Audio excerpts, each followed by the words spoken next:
that is critical, to see that they have agency, they have opinion, and to respect that, to say, okay, fine, that's not what you want to do. That's fine.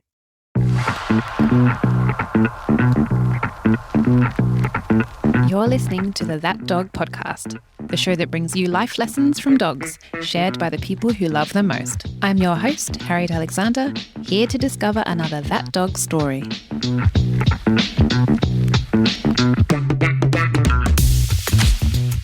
So have I got a treat for you all today? I am positively thrilled to be introducing Sindhoor Pangal, who is an engineer turned canine behaviour educator based in Bangalore, India. Sindhoor is a certified canine behaviour consultant, canine myotherapist, and the director of an amazing educational organisation called BHARCS. She's done fascinating work studying the lives of street dogs, which she also shared at a TEDx talk, which I would definitely recommend that people watch. And she has recently had a book published by HarperCollins called Dog Knows. She's also currently completing a master's in anthrozoology with Exeter University in the UK. I remember very clearly the first time I saw Sindhoor speak, and I knew right away she was going to be an incredibly important voice in the dog industry, so I'm very excited that she said yes to the podcast. Welcome, Sindhoor, and thank you for being here. Thank you for having me. I'm so excited, and I love talking to you. It's always so much fun, so I'm looking forward to this. Oh, great. Excellent. You're actually quite hard to sum up in a few paragraphs when I was thinking about the introduction, because you wear so many hats. Did I leave anything out that you'd like to mention? Yeah, I don't think you missed out anything. If I were to mention one thing that I do love talking about, that's really my work with street dogs, my observations of street dogs. It's something that I think has really opened my eyes to a lot of things and set the path for, where I want to go with my life. It's a topic I absolutely love talking about in terms of research. So that's probably the only thing I would mention. Yeah, of course. We'll put some links in the show notes too, because there's some great resources I know that you and your team have created, and the talk, like I mentioned, which I think people should definitely go and check out. But before we jump into your That Dog, I'd love it if you could introduce BHARCS and tell us a bit about the work that you do for people who aren't so familiar. Sure. So BHARCS is the school that I have set up to teach people about dogs. So we do teach professionals how to be professionals in terms of, being a behavior consultant. But I think what makes us unique and different is that we do have a large piece of our course that's based on applied ethology, which is to look at what is a natural dog's behavior. And this is something we get to observe on a day-to-day basis. So we get to talk about it, and we get to give students an opportunity to learn from that. The professional course that we offer is a UK accredited level 4 diploma, which is about a 300-hour course. In addition to that, we also have a few workshops that we offer that are great for non-professionals who love dogs, work with dogs in different capacities, volunteer, so on and so forth. And we have a cute little course on Udemy, which is just about a 2-hour thing, I think, if I'm not mistaken, on dog communication. And the theme that you'll see across all of this is heavy usage of learning from street dogs. So that's what BHARCS does. Yeah, and you have that unique perspective, like you were saying before, where I guess you're living with and seeing and observing all the time. So it must feed into what you can offer in the course, I imagine, and makes it quite unique. It's unique, and I think it's important we do that too, because I think there's a lot of conversation and debate around the world on what is a dog. Everybody wants their dog to be a dog, give them an opportunity to be a dog. I think that's a common rhetoric across whatever sort of techniques or methods or whatever it is we use. You see everybody wanting something similar, which is to say, hey, this is what a dog does, and we're giving a dog an opportunity to be a dog. But our understanding of what is a dog seems to be based on different people's opinions rather than on observing dogs themselves. So, straight out of the horse's mouth kind of a thing. Exactly. You get straight to the source material. That's great. And I have to mention the book. I think I emailed you in a very excited way a few months ago when I finished it, because I was literally glued to it all weekend, which doesn't happen to me that often, to be honest, especially with dog books, because I read so many of them. It's a wonderful book. I found it really honest and emotional. You had me crying at the end. And it's also very funny. So could you talk about what inspired you to write it and what it's about? So the funny story is I wasn't really inspired to write it. I was asked to write it. But the inspiration did hit. So Yeah. HarperCollins actually commissioned me to write it. The reason they asked me to write it is, I think, kind of segues beautifully into what we're going to be talking about today is I had written a blog about Nishi. So Nishi, my dog, after she met with an accident, my way of dealing with it is I wrote about it. There was just so much trauma for her, but also for me, right? For us as a family, and it changed us. And so I wrote about it in a blog, and the editor in chief, she read the blog and then she asked me to write a book. And she said, you can write more than just a blog. So that's kind of how it came about. And it took 6 years for me to write it. So multiple versions of it. And I think I grew so much in those 6 years that by the time I came to the last version, I looked at what I had written and I was like, nope, nope, this doesn't make sense. Get rid of all of it and rewrite it. And it's a pity that the dog who inspired all of it wasn't around when we launched. But I definitely hope that her story lives on in many of our hearts. And I think that's what's so great about it, in that you read some books that have that story element, tell an amazing story, and then you have some that are very theoretical. But I think that combination you've achieved, where you've got these great essays where you delve into the science and the nuts and bolts around behavior, but at the same time, you're also following this amazing story, which is a lovely way to share that information. Right. And I think it kind of mirrors my teaching style as well. That's what I do in my classes as well, which is the science is important, no doubt about it. But I think at the end of the day, we cannot forget that we're not dealing with just a species, we're dealing with individuals. So when we're dealing with individuals, empathy and connecting with them and their stories do matter. They become important. We could use generalizations to say this is a dog, but at the end of the day, we're working with the individual in front of us who could defy every kind of documented behavior and do their own thing. And if we don't learn to recognize and respect those individuals, we kind of miss the point out altogether. So I think that's why the stories are so important. And I'm so glad that the course that I'm doing right now, the Masters in Anthrozoology, completely embraces this in the academic circles, which is exciting for me that this kind of a conversation where we focus on individuals can even go into academia. Yeah, I couldn't agree more. Hence the podcast called That Dog. So speaking of that dog, you've mentioned Nishi. Can you tell us about your That Dog and how you met? Right. So this was more than 10 years ago, well before I jumped into the dog world. I had just left my job as an engineer and I wanted a dog, and we bought Nishi from a breeder, something that I don't support anymore. But I was quite unaware of the issues around breeding in India. So we bought Nishi. At that time, her name was Velvet because of the lovely, soft, amazing coat she had. And I think I had set my mind on a different dog. So I feel like we got the wrong puppy. There were 3 puppies there, and one of them was very withdrawn. One of them seemed somewhat sane, and the third one was a little too hyperactive. And I think the hyperactive one is the one we picked up. And my late husband and I would make fun of it all the time, saying, I would blame him saying, you got the wrong puppy. And he would ask, so do you think she's a mistake? And obviously, she's completely right for us. Yeah, that was her story. And then, yeah, life as we knew it changed. Yeah. And so obviously you brought her home. And what were the first weeks and months like? Oh my goodness. It's like any other pet parent. You kind of have no idea what you signed up for. You have all these romanticized ideas that have come from reading a lot of resources, but knowing something in theory versus doing it in practice is very different. When she came in, we were just so overwhelmed. I had read a lot about different kinds of training to do with her, and rules and boundaries to set and be tough from day one and so on and so forth. But she just came in and walked all over our hearts, and there was no hope for us being tough. And I'm so glad. She showed us that she had plenty of attitude. And my husband, Uttam, was very reluctant with the idea of getting a dog, but he saw her attitude and he just fell for that attitude. He just was a person who I would make fun of him saying, you like women with attitude. So you had two now. Yeah.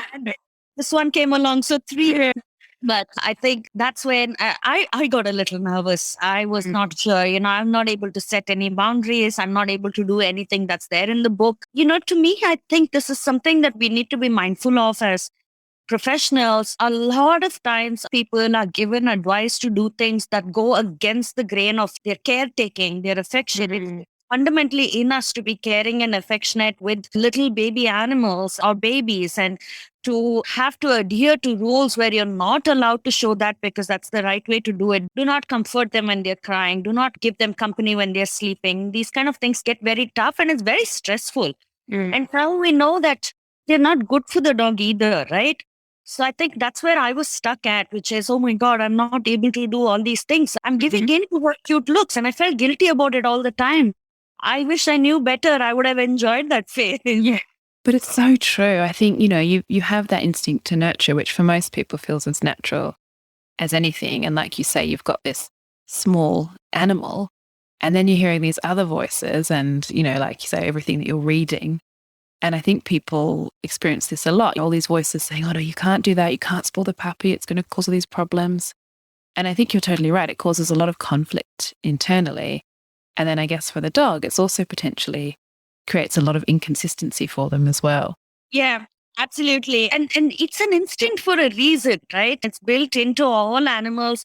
Most animals that care for their young, it's a feature that's built into us. And that's because the young needs the care and we are meant to provide it. So I think that's the reason why it causes so much conflict in us, really. But we should actually be enjoying it. Exactly. Yeah. And so that was obviously a big challenge. It sounds like to start with, trying to find our information and maybe struggling to do that. But I know as well you had another big dramatic thing happen that definitely changed the course of things. Could you talk a little about that? Sure. So that was one of the first pivotal moments of our lives. When Nishi was less than a year old, she met with an accident and a car actually ran over her face. We call her our miracle dog because I can't believe that she made it. A large part of her face was destroyed. It was never really visible, neither on her face nor in her attitude, but that took effort. So she lost vision in one eye. She lost a bunch of teeth. She lost sensation on the right side of her face. She lost pretty much most mucal ducts. So no mucus, no saliva on the right side of her face. We were in and out of the hospital for a long time trying to fix her a little bit at a time. And then something keeps going wrong all the time with something like this. And veterinary medicine in India still is not to a point where we have the kind of emergency support that we need. So it was very difficult for her. But one thing that I was aware of is if she made it out alive, this is not something where she's not going to carry some kind of an emotional scar. Mm. I have seen dogs that have been through far, far less turn into extreme biters. And so I desperately started looking for solutions or how to address the emotional part of it. Uttam used to often worry, saying, I'm pinning her down on this examination table at the vet all the time. I'm going to be the enemy in her little mind. I'm supposed to be the one caring for her. It feels so wrong to take away that kind of safe space for her. So we were desperately looking for how to actually address the emotional part of it. And that's when I ran into Touret. And then life changed for us. I think that Touret is probably one of the, along with Nishi and Uttam, Touret is probably one of the other best things that has happened to me in my life. But I must say that through all of this, whatever it is that we did for her, at the end of the day, she was just a remarkable dog. Mm. Quite honestly, towards the latter part of her life, there was no sign of the emotional trauma that may have come from this thing. No fear of anything, really. I can't imagine too many human beings going through something that traumatic and just turning into completely bubbly, happy, no hang-ups, no fear kind of a individual. But that's who she was, and that I think is just an inspiration. Of course, I must say that she had a lot of trust in us and faith in us. And if things did go wrong, she would look at us with this, hey. So she did have this kind of expectation that we would make life safe for her. Mhm. That's an emotional resilience onto itself, right? To trust your secure attachment to a point where you're saying that I'm willing to take a shot at anything because I feel so secure in my attachment with these two people that I'm sure. fix everything. Yeah, that's a skill in itself, I think, definitely. Obviously, you had the period where she was having all these surgeries and was in that really critical position, which must have been awful for all of you. But once she had recovered, what changes did you see with her? So we did see to some extent some behavioral changes. We did see her develop a certain amount of reactivity towards other dogs. And the street that this happened on, she could not go back on that street. When she met with an accident, she was playing with another dog, Mojo, and she didn't want to have anything to do with Mojo. So we did notice those kind of issues for a while. They went away eventually, but yeah, there was a fallout for a I think it would be strange if there wasn't really. That's a very intense thing to go through. And you mentioned you found Turid. And I think people listening to this podcast, a lot of them will know who Turid is. But for those who don't, Turid Rugas is a Norwegian dog expert who has an amazing philosophy and a very different approach, I think, to a lot of people in the dog world. So, what were those breakthrough moments with Turid that really shifted your thinking? Because I think most people that encounter her definitely have a lot of aha moments or tend to have a rethink often about a lot of the things that they do. So I've had a few different encounters with Turid in the process of shaping my thought process. The first was, of course, right after Nishi met with an accident. I emailed her and she guided me a little bit over email. And I think that was the first thing where when I was asking her, how do I get Nishi to get comfortable with the other dogs? How do I deal with Mojo and things like that? She kept insisting on, you know, read the dog, read the dog has the answer. And I think that was one of the first things that kind of stuck with me, which is to learn to read the dog and to not just read the dog. These days I see a lot of people say, I know calming signals. Knowing it in theory, being able to see it is different from being able to really hear it, which is to say, what is it that they're telling us? And to trust what they're telling us, which is if the dog is giving a signal to say, I do not like this, to trust the dog to say, okay, then maybe it's not time for you to do this. And let go of control, letting go of trying to control their lives and shape them, rather kind of allowing them to shape their journey. I tried it on a trial basis. It was working very well. And that's kind of why I went back and I met her in Norway. I spent some time with her and there were a whole bunch of new epiphanies and things that I learned. And I went back again and did the whole 1 year long IDT course with her. This was in the US. I think for the starting point that I started at is the one that I'm most effective at leading people through, which is to say, all right, let's start looking at what the dog is saying. And can we read it? Can we interpret it? Can we shut the human being's voice out and see this from a dog's perspective? And do we get a different picture of what may be right for the dog once we start factoring in the dog's opinion on this? Definitely. And I think that's a great point. You can learn about body language and communication, but it's also how you respond to it, right? It's not enough just to know it's there and know it exists and watch it. I think it's also a bit about thinking, well, what do we do? How do we support our dogs when they are being clear in their communication? I think that's really important as well. When you started to learn more about what Nishi was telling you and how she was responding in these situations, what changes did it influence you to make? What shifted in the way that you would respond in different situations? So I think one of the first things is I stopped trying so hard to fix the problems that I could see. So dog reactivity, not able to go on the street, not able to meet Mojo. And I was expecting her to do this on my timeline without understanding head or tail about her trauma and what she went through. All I wanted was, hey, I need you to be okay now. It's not wrong. It's coming from a place of care and concern, really. I see that now with myself. Given I'm going through a hard time now, I see a lot of people trying to kind of rush me into starting to feel better. And I think that's kind of what we do with those we love is we see that you're struggling and we don't respect the struggle. We are afraid of this struggle. So we kind of want to pull them out of it very quickly. We want our fairy tale ending. And so I think that was one of the first things that changed with the way I was dealing with Nishi is to back off from everything and say, all right, if you don't think you can deal with this, if it's not today, if it's not tomorrow, if it's not the next year, that's fine. So my priorities are now going to change from trying to get you to deal with this to seeing how to protect you from your fear triggers. And keeping a dog away from other dogs in a country like India is not going to be easy.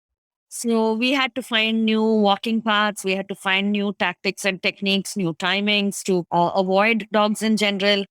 And once I let go of that control, then I started to see that she was willing to deal with a lot of her fear triggers. It's just it had to happen at her own pace. Mm. And I think the first thing that I got to see was she buried the hatchet with Mojo. Hmm. He actually went up to his house and said hello to him almost a year after, what happened to her.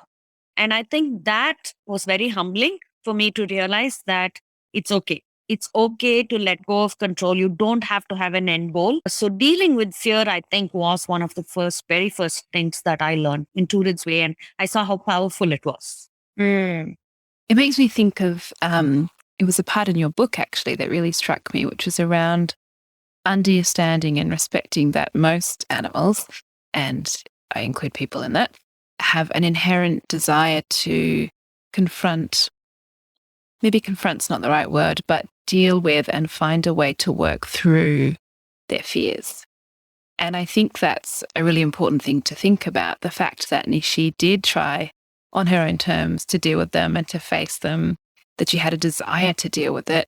I think that's something we often don't really think about. Yeah, I don't think we realize or we acknowledge that fear is unpleasant. It's not a pleasant experience. We don't choose to experience it. We can't help it. And if there is a way for us to work through it, work past it, we will take that option. And the other thing I think we need to remember with dogs is they are hypersocial animals, both with humans and other dogs. And they're not going to survive if they don't find a way to work past their issues, social issues, whether it be with humans or dogs. And we see this with street dogs all the time. People can be terrible to street dogs. They meet with accidents. There are people who, straight up abuse them, and despite what they have been through, they will eventually do find a way, most of them do find a way to say, okay, I'm going to figure out a way to be okay with human beings at some level because my survival depends on this. So this is something that's quite wired into them. They will figure it out. They will figure out coping strategies. It's just that every strategy, every person's strategy is very unique, and we got to let them figure it out. But we do need to get them to a place mentally where they're able to emotionally regulate and think through things. And I think that's kind of a very big theme in a lot of what we do, a lot of what Turid does as well. We can't have a dog that is simply not an independent thinker, that's just extremely hyperactive, over the top stressed, all over the place. Those kind of dogs are not going to be able to do it. So our job, I think, lies in that area, which is get them to experience a lifestyle which kind of calms them down, helps them learn emotional regulation, frees them of most kind of, if they have chronic pain and chronic issues, like get rid of all of that and create that brain space. Create that brain space from which they can work and then watch the magic happen. It happens. It does. In terms of those lifestyle changes, and I imagine that your journey with Turid and your own learning outside of that probably shifted some of those things. But with Nishi, were there any big lifestyle changes that you feel really allowed her to be in that healthier headspace and able to learn and be curious? Absolutely. I think on top of the list was letting go of control and letting go of the idea of train this, train that, train everything. Every moment of your life is an opportunity for you to offer a trained behavior. So kind of just let go of that to say, okay, you be you and let's figure out how to make this work. I think that more than anything, letting go of control in the sense took the stress off me. And I don't think a lot of us realize what a big role that actually plays, because just think about it, right? If you have a mom who is stressed around you all the time, stressed about every aspect of what you do, is annoyed, irritated, we can't help it, right? We are going to be annoyed and irritated if we have to somehow be in control of what another living organism, another living being with free agency, they're going to be doing their own thing. And here you are trying to control it, control every moment of it. And it is very stressful. So getting rid of that, I think, was the first thing. And what that did is it reduced the pressure on Nishi, but also it improved our relationship and gave room for a secure attachment with me. So that gave her a space to say, okay, I have these two people who are rock solid, who will take care of me in every way. And so I can come from that place to start looking at the world, and I have the confidence to take the world head on. Both Anil and Turid used to say, learn to actively do nothing. When I'm trying to say, okay, but Turid, what do I do? It's she's like, nothing, So I think that was number one. Number two, getting rid of a over adrenalizing lifestyle. That's a mistake I think many of us make, because we are under the assumption that the typical a tired dog is a happy dog thing, which is not true. We know that now. Many people know that now a tired dog is just a tired dog, and more likely than not, an overstimulated dog. This whole thing is going to come back at you in a big way once the dog is not tired anymore. So getting rid of an overstimulated lifestyle, doing more calming activities. In my dog's case, stopping asking her to sit many times. I think that was really important for Nishi, because at that time, something we didn't know is she had patellar subluxation. And with patellar subluxation, asking her to sit and get up that many times can cause pain, can aggravate chronic pain issues, which impact behavior. So I think having learned not to do that, I think went a long way in kind of changing her mental space altogether.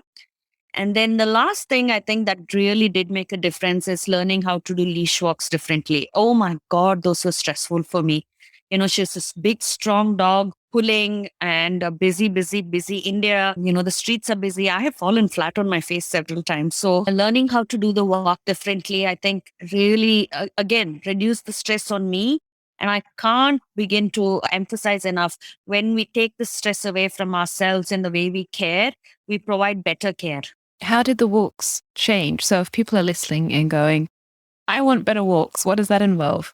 What are the key things that you think really shifted it? So I think, again, a lot of this has to do with how we view things. I think that's where the first change happens.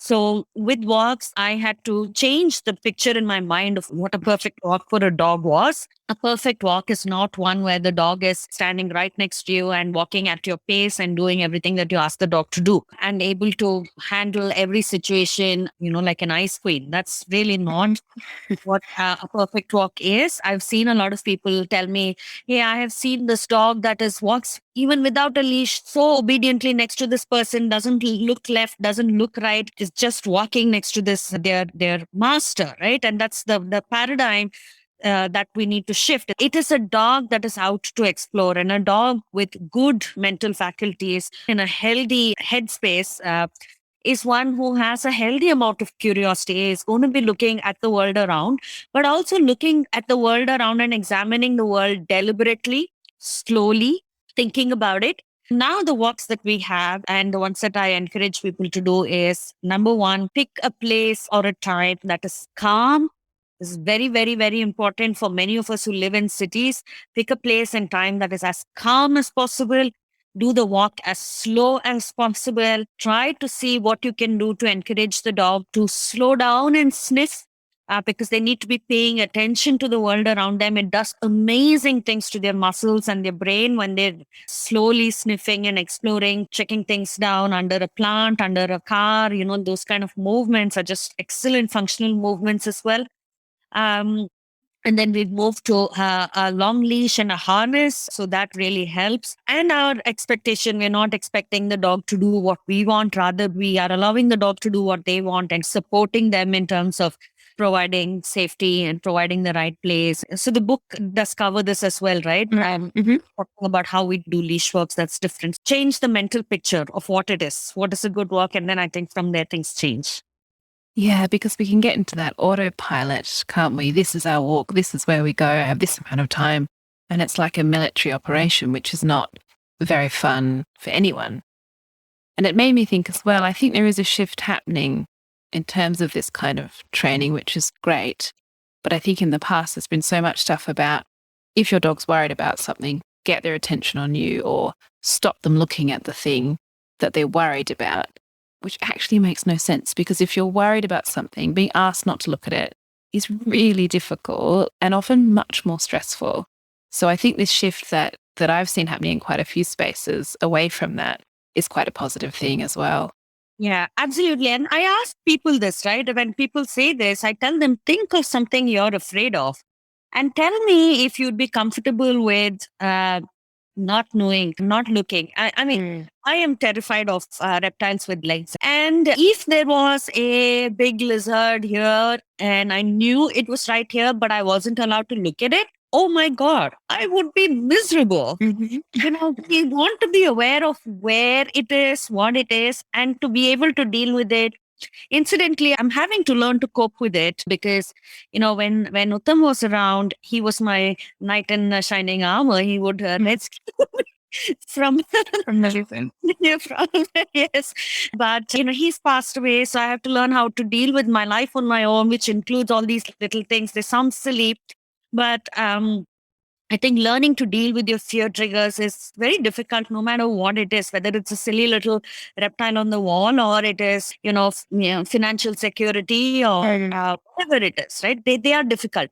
And I think we need to remember a few things about fear. And the most important one there is that it's not something that can be reversed or erased. It's there, it's permanently imprinted on the brain, and that's a survival thing. It's there.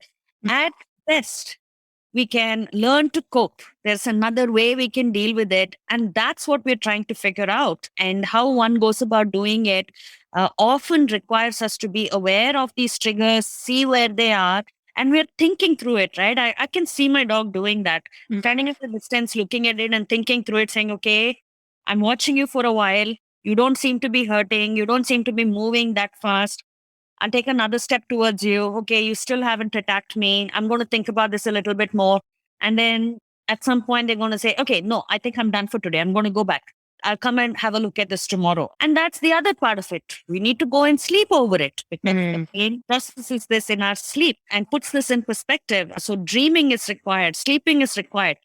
So you see the whole holistic full picture. We're not going to understand every moving part. So we have to let them do this at their own pace. Which is why it can take time, right? Like it's not always an overnight sort of one session fix. It can be quite a process. Actually, I have seen it work overnight in a few situations. And I think that's the power of something like this. At the end of the day, it goes at the pace of the individual. So I remember one of the times we were in a school parking lot with the school buses, and big yellow buses were scary to her, which is understandable. And so there was a bus that was trying to back out of this parking lot, and she was terrified and she wanted to run away. And I respected her and said, okay, if you want to run away, we can go. I mean, I'm going to keep telling you that I am not afraid. It's okay. But if you want to run away, that's fine. So she ran back up to the car and then she stood near the car. She stood behind the safety of our car and watched the bus. And she stood behind us. And what is really, really interesting is the next day we went, she was right next to the bus with her head under it, trying to examine what was under the bus. It was done. She was like, I saw this thing yesterday. It didn't do anything. She curved around the bus a few times and then she's like, forget it. I can do this. So I think, miracles can happen, magic can happen. But that's only if we allow them to do this at their own pace and see what they are capable of doing rather than getting hung up on what we want them to do and then trying to fit them into this picture. And then if it happens more quickly, then that's just a little bonus, which is great and you can celebrate. So I feel like we can't talk about Nishi without also mentioning Chiru. As I know she was a very important part of the story as well. So could you tell us a bit about her and what her role was in this story? Right. So by the time we got Chiru, we were aware of the need to adopt dogs rather than to buy them. So this girl was in a shelter. I actually had my eyes on another dog, but that dog died and I was quite heartbroken. And the dog died of poor care in the shelter that she was at. This was a terrible, terrible shelter. A friend of mine who was kind of sneaking into this terrible shelter, I was talking to her and she said, yeah, Foxy was the other dog I want to get. She said, Foxy may have died, but then she has been survived by another dog, her sister, who I have now rescued from that shelter and moved her into my shelter. And I'm so glad that she did. I still consider her Chiru's godmother for having done that. So we went to the shelter to see Chiru. Chiru was called Tigress back then. Completely inappropriate name because, it conjures up an image of a very courageous, bold dog. But here was this little dog called Tigress sitting in a corner and shaking like a leaf. She was terrified. I just wasn't sure how this would go, but I saw Nishi kind of being open to communicating with her. And so I brought her home to see if it would work. I thought I would at least foster her for a while.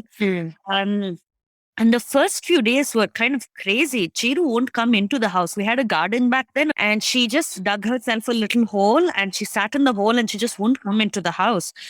And for the first few months, maybe every time Nishi walked past her, she would growl. But Nishi was such a wonderful dog. She just won Chiru over with patience, giving Chiru time to approach her, do things at her own pace.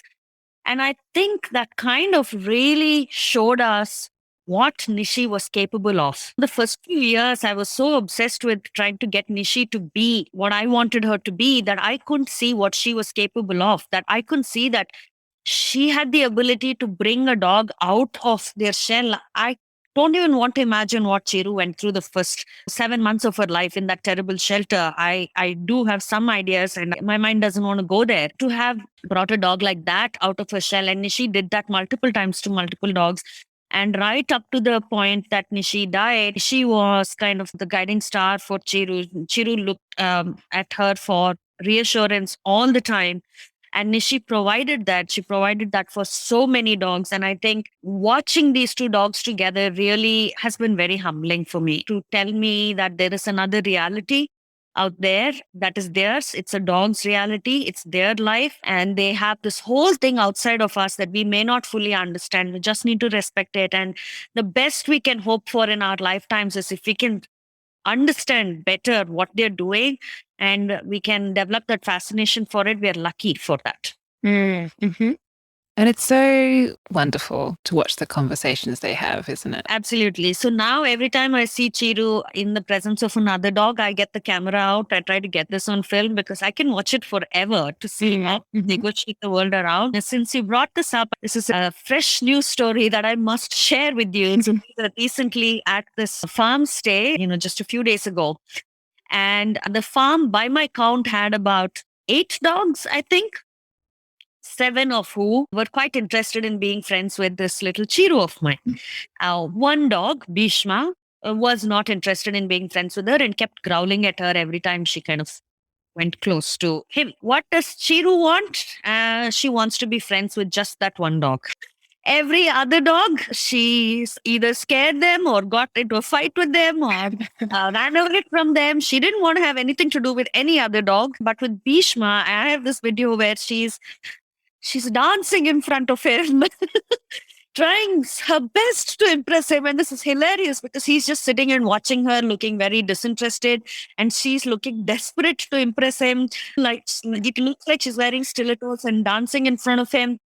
And it was completely amusing to watch. And when I thought back, I realized that this is a pattern with her. Every day that we have gone to over the last few years, she has been desperate to get the attention of that one dog who simply is not interested in. She liked her challenge. Well, a bit like me, I would say, because, my story is also that of trying to convince Uttam to date me. I was the one who had to keep going after him saying, I love you and, you, I want to date you. So, and the point that I kind of try to make to people is, dogs are social beings. And what that means is, it's not that they're going to be social with every other dog or every other person. It means that their social interaction is going to be complex and nuanced, which means that you're going to find stories like this. Why does she want to be with the one who's hard to get? I don't know. Right? Into, you're typically into the bad boys kind of a thing. I don't know. But to watch it and observe it and just soak it all in to say, okay, that's interesting. There was also, my students were there and they had a dog, Havi, there. And we badly wanted Chiru and Havi to be friends so that we get to hang out with each other more. But Chiru had other plans. She did not want to be friends with Havi, and it was very disappointing for me. And I did have a moment of, come on, Chiru, I really need you to do this. Why can't you do this? And then I had to tell myself, yeah, you need her to do this, but she doesn't want to do this. And, it's about respecting her to say, okay, fine, we will find another way to hang out with each other. That doesn't mean we have to force you to get along with each other. This reminds me of the kind of arranged marriages that are very popular in India. We don't always like it. We don't like being in situations where we are being forced to say you get along with the person that your parents want you to get along with. Not always very nice. It doesn't always work out. And I think as people who want to care for our dogs, that is critical to see that they have agency, they have opinion, and to respect that, to say, okay, fine, that's not what you want to do. That's fine. That's such a good point. And it's something that I definitely chat about with clients quite a lot, because there is an expectation that dogs are these social creatures that will get along with every single dog in a consistent way every day with no changes at all. And I think it's really important to think about and acknowledge that they do have preferences, and they'll have dogs they get on with and dogs that they won't. And it doesn't mean that suddenly they're an aggressive dog because one day they took a dislike to a certain dog for, whatever reason. And there's so much going on between those dogs that we don't always recognize, right? So I think that it's good that, Chura is showing that in the different ways that she is. And so I'm going to shift gear here a little bit, because I'm always interested when people do have a specific breed or type of dog. I thought it would be great to talk about boxers. They're such wonderful dogs. The boxers that I've worked with always make me laugh a lot. So I'd love it if maybe you could describe the boxer personality in general terms, obviously, but maybe what you think people should know about if that's a dog that they are thinking about. I think any conversation we have that are about generalizations, I think we have to put these things in big neon signs, right? So I think that this is really important that we don't overextend those generalizations, but I think it might give us a little bit of context on what to expect. Of course, the history of the dog and the current situation we can throw everything out of the window. But what I've seen with boxers is that they are extremely goofy, and I think that's wonderful. And that also means that they're very, very resilient, emotionally resilient. So they bounce back from a lot of things very easily if we give them a chance to. But they can also be like maximum dogs, right? They're on all the time. Chiru, for example, is very independent. So she doesn't need, my attention to be on her all the time. Quite the contrary, the less I looking at her, the better she likes it. But Nishi was not that kind of a dog. She was absolutely like a prima donna. She would walk into the room and she wanted everybody's eyes on her all the time. They also seem to have not that much physical boundaries. Sitting on the chair next to you versus sitting on the chair on top of you. Those boundaries seem to be very blurred. She could play with anything. So beware anything that you get, like new gadgets that I get, a new vacuum cleaner. Chiru's attitude towards it is let's all stay as far away from it as possible. So the chance that she's going to break it is very low because she's not going to go anywhere near it. Nishi, on the other hand, anything we brought into the house had to go through her. She had to examine it. Extremely playful. So she might whack it around. She might, try to jump on it. And I've seen boxers do this. They don't seem to be afraid of it. So just, you might have to puppy proof a little bit for a very, very long time. So I think those are the things about a boxer. I mean, these are things that I absolutely love and adore. I love that about her. Including all the broken gadgets, right? Like those were also things that were part of the journey. And I think it's important that when we profile breeds, the breed traits that we might expect is something that we have to make peace with, being okay with it and enjoying it. Quite honestly, without her around, I miss it because with Chiru, she isn't always ready for affection and petting. It has to be done at her own pace. And so I miss having a dog who was always up for a party. Not that, Chiru doesn't have traits that I love. And I think that that's why multiple dogs is great because I get a little bit of him. Yeah. But if you're the kind of person who wants to largely be left alone, you're a, very low energy kind of a person or, very chilled out kind of a person, then an independent dog would probably be better. A boxer is probably not your thing. But if you are a very cuddly kind of a person, then a boxer may be really good because your dog is going to cuddle you more than you can handle. Boxers are one of the few dogs that I've seen who love sticking their tongue right down your throat. Yeah. Yes. Yes. So if you're also the kind of person who likes zero boundaries, then yes. Yeah, I think you're right. Obviously about generalizing. It's that balance, isn't it? You don't want to generalize completely because they're all so different, but at the same time, it can be a good idea to seek out, like you said, the history of the breed or certain contexts that they're in and what people who live with them tend to experience. So you are a bit more informed going into things.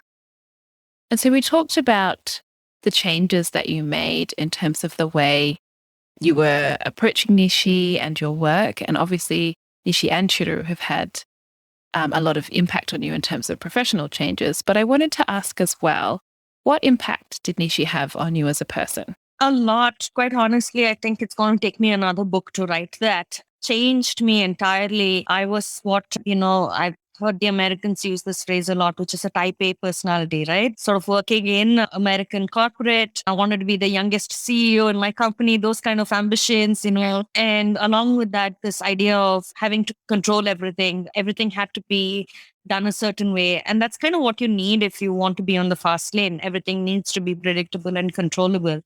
And I think I went from there to where I am at, which is being comfortable with letting go of control, being comfortable with allowing life to happen. It's gotten me a lot more introspective and reflexive in that I'm a little bit more aware of where I come from, what I bring to the table, what are the challenges that I bring to the table. And it has also helped me understand my mental health, my anxiety, my trauma, and my own journey away from it. This is one of those things that I read in one of the papers for my college work, which is, you polish an animal mirror to look at yourself and to understand yourself. And I really think that's what Nishi has done for me. And from a slightly more professional perspective, but it's also personal, I think it was very, very humbling to accept and understand that I am not the expert. The dog is the expert on being a dog. I badly wanted to be the expert. I badly wanted to be the one who knew everything about dogs and could go around talking about it.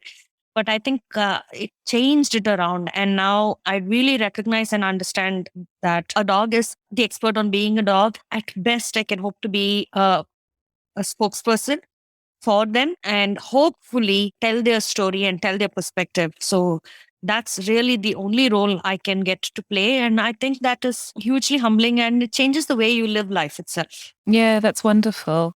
And, it makes me think that very much extends to people too, doesn't it?